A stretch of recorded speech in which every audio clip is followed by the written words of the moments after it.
Hello అండి. ఈరోజైతే మనం బల్వంతరాయ్ మెహతా కమిటీ పార్ట్ 3 అయితే చూద్దాము. సో ఆల్రెడీ 2 పార్ట్స్ రిలీజ్ చేశాను షార్ట్స్లో. ఎవరైతే చూడలేదో చూడండి.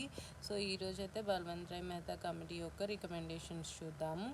వీళ్ళైతే విలేజ్ పంచాయత్స్ పెట్టండి అని చెప్పి రికమెండ్ చేశారని చెప్పాను కదా. సో విలేజ్ పంచాయత్స్లో డైరెక్ట్ ఎలక్షన్స్ అన్నవి కండక్ట్ చేయండి అని చెప్పి చెప్పారు.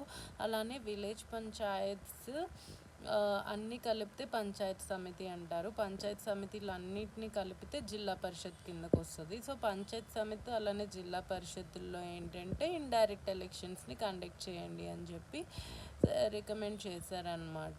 ఓకేనా.